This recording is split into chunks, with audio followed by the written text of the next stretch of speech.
Salut tout le monde, j'espère que vous allez bien. Alors aujourd'hui je vous retrouve pour une nouvelle vidéo et c'est un mix girl tag. C'est un tag sur les métis si je puis dire. Donc je vais me poser. C'est un tag où je vais me poser 10 questions sur le thème du métissage. Et donc je vais y répondre tout de suite. Ce tag n'a pas beaucoup été fait en France, je l'ai beaucoup vu sur les chaînes américaines. Donc je me suis dit pourquoi pas le faire aujourd'hui. Donc c'est parti. Avant ça, je voulais vous parler des irrégularités un petit peu de mes vidéos. Ces derniers temps, j'ai posté une vidéo toutes les 2 semaines. Je vais vous expliquer. En fait, j'ai tourné déjà des vidéos d'avance, mais en voix off. Donc c'est les voix que je réalise avec mon ordinateur. Malheureusement, j'utilisais le micro de mon ordinateur et il est vraiment horrible. Enfin, à écouter, c'est une horreur. Vous me l'avez dit, je sais, j'entends, je vois tout ce que vous me dites, que le son est pas bien et qu'il faut que je change. J'ai essayé de changer, j'ai acheté un micro sur Amazon. Malheureusement, il me fallait un adaptateur pour mon ordinateur parce qu'ils n'étaient pas compatibles tous les deux. Après avoir acheté cet adaptateur, j'ai essayé, ça ne marchait pas non plus. Donc là, j'ai vu une carte son, apparemment il faut que j'achète une carte son et j'attends un petit peu de l'acheter et comme ça je peux pouvoir...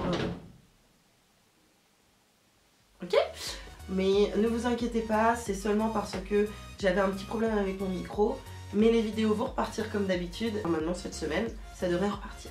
J'arrête mon blabla et on commence tout de suite avec la vidéo. Première question, quelles sont tes origines? Ma mère est blanche, française, d'origine portugaise, libanaise et arménienne, donc orientale. Et mon père est noir, burkinabé et d'origine ivoirienne. Voilà. Deuxième question, avec quelle origine te confond-on le plus? Là, avant que je vous dise la réponse, dites-moi dans les commentaires avec quelle origine vous m'auriez confondu. Vraiment, dites-le moi. Parce que, bon maintenant je vais répondre à la question, mais l'origine qui revient le plus souvent, mais vraiment le plus souvent, c'est maghrébine, algérienne, tunisienne ou marocaine. Peut-être en fonction de mes cheveux, j'ai pas forcément les cheveux très crépus ou très bouclés pour une métisse. Parce que je tiens ma mère qui a les cheveux aussi bouclés.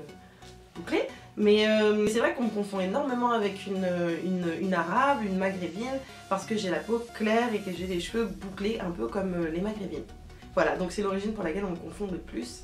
Ensuite, la troisième question. Tes cheveux sont-ils bouclés ou raides? La réponse, la voilà. Alors je me boucle pas les cheveux tous les matins, comme certaines personnes en cours des fois me demandent si le matin je me lève et que je me les boucle. Voilà. Cette question ne sert vraiment à rien. Donc oui, je suis métisse, j'ai des cheveux bouclés et c'est naturel. Je n'ai pas les cheveux lisses et pour me les lisser, ça prend des heures et des heures. Quatrième question, est-il difficile de grandir au milieu de différentes origines? Pour moi, est-ce qu'il est difficile de grandir autour de différentes origines? Non, au contraire.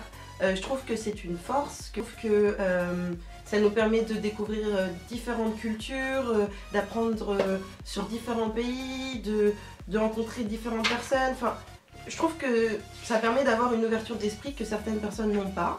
Je dis pas forcément que les personnes qui sont pas métissées n'ont pas cette ouverture d'esprit, mais je pense que des tout petits, on acquiert cette ouverture d'esprit et cette ouverture sur le monde que certaines personnes ne peuvent pas acquérir dès leur enfance. Et ça, je trouve que c'est vraiment important. J'ai une grande famille du côté de mon père, donc en Afrique, et j'ai une grande famille aussi du côté de ma mère en France. Mais j'ai jamais eu de problème à grandir avec ces deux familles et ces deux cultures différentes. Sachant que mes cousins sont français et d'autres sont africains. Mais mes cousins français sont aussi métis, donc au final on est tous à peu près mélangés dans la famille. Mais on n'a jamais eu de problème à vivre avec différentes origines. Voilà. Cinquième question, quelles sont les origines que tu acceptes le plus? Pour moi, j'ai pas d'origine que j'accepte le plus, je les embrasse tous et toutes de la même manière. Que ce soit au niveau de l'Afrique, que ce soit au niveau de la France, que ce soit au niveau du Liban, de l'Arménie ou du Portugal. Même si c'est vrai que je connais pas forcément ma famille, je connais pas mes origines du côté de ma mère et que je connais plus les origines du côté de mon père, donc africaine. Mais si un jour j'ai la possibilité de pouvoir découvrir et de pouvoir aller voir ma famille au Portugal, en Arménie, au Liban et de les retrouver, et ce serait pour moi une énorme satisfaction parce que je suis très famille et je trouve ça hyper important de pouvoir découvrir la famille qu'on a dans les autres pays. Donc il n'y a pas d'origine que j'accepte le plus, je vis avec les deux et je le vis très bien.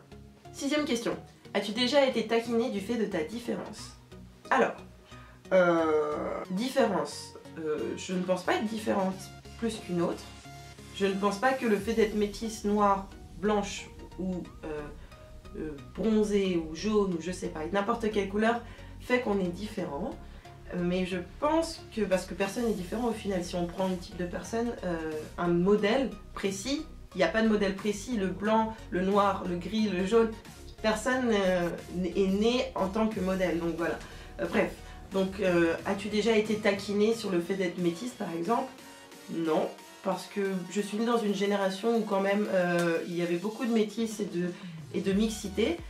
On m'a posé des questions sur mes origines, mais après ça je pense que c'est de la curiosité ou de l'intéressement. Aussi déjà parce que je suis claire, que je fais pas forcément totalement... Je fais métisse, mais comme je vous l'ai dit tout à l'heure en début de vidéo, il y en a qui pensent que je suis maghrébine, donc peut-être en fonction de ça, peut-être en fonction de ma couleur de peau et de mes cheveux, les gens s'intéressent, mais je pense pas du tout que c'est dans un but de me taquiner. Voilà. Question 7. As-tu déjà eu honte d'être métisse? Franchement, je sais pas du tout quoi répondre à cette question.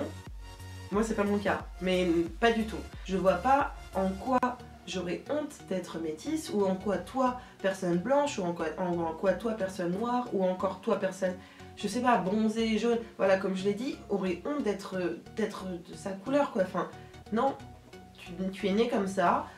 Tu as grandi comme ça et tu t'acceptes comme tu es et tu es beau comme tu es. Enfin, il n'y a pas à avoir honte, et c'est en disant des choses comme ça, en ayant honte ou en pensant des choses comme ça, que les gens ont un mal-être en eux, et non, il ne faut pas avoir honte de ce qu'on est.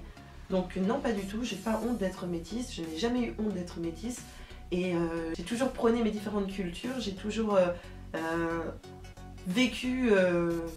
heureusement avec toutes ces cultures, donc non, aucune honte d'être métisse. Ensuite, question 8, penses-tu qu'être métisse a ses avantages? Alors, si on parle des avantages physiques, on va dire, enfin pas forcément physiques, mais moi je parle plus de la couleur de peau. C'est vrai que être métisse, c'est pas mal l'hiver, parce qu'on est bronzé, et on est bronzé toute l'année, et ça c'est sûr que c'est quand même pas mal, parce que quand je vois mes copines à côté ou ma mère qui est blanche ou pâle l'hiver, c'est un peu chiant. On n'a pas besoin de faire des UV ou quoi, donc ça c'est quand même un bon point. Après quoi, les cheveux bouclés, parce qu'on a les cheveux bouclés et qu'on peut se les lisser et qu'on les a naturellement bouclés. Mais après, enfin voilà, ça dépend de chacun, ça dépend des personnes.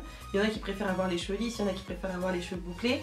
Moi personnellement, ça a beaucoup changé, ça a beaucoup évolué avec les années. Au début, je supportais pas mes cheveux bouclés, et maintenant je les accepte totalement. Donc voilà, c'est en évoluant que vous allez vous rendre compte de votre beauté, etc. Voilà. Donc est-ce que être métisse a ses avantages? Le fait d'être bronzé en hiver, et aussi le fait de grandir dans différentes cultures et de connaître différentes personnes et de pouvoir voyager dans les pays de nos parents, sachant que généralement quand notre père est africain ou je sais pas, d'un autre pays, on a forcément ou généralement une maison dans le pays, donc ça c'est cool, on va pouvoir emmener nos enfants, notre famille, et ça c'est vraiment important d'avoir un pied à terre dans notre pays d'origine. Question 9. Qu'est-ce qui fait qu'être multiracial est une belle chose? Bah, comme je vous l'ai dit et je me répète, c'est de pouvoir découvrir de nouvelles origines, et je trouve ça beau, enfin, je trouve ça beau de pouvoir apprendre de chaque personne.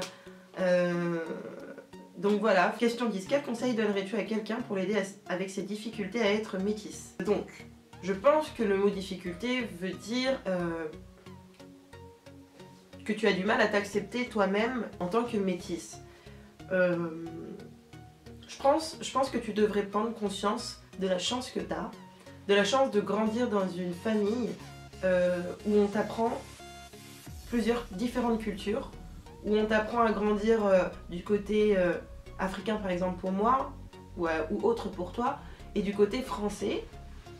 Et je pense que tu devrais prendre tout ça et en faire ta propre personnalité, et que tu devrais être fière et prôner ces valeurs. Enfin, c'est quelque chose de rare, enfin plus forcément très rare ces derniers temps, puisqu'il y a de plus en plus de mélanges, mais tu devrais vraiment être fière d'être toi. Il n'y en a pas deux comme toi, donc on est unique, il faut pas se laisser monter la tête par quelques personnes parce que généralement quand on n'est pas bien,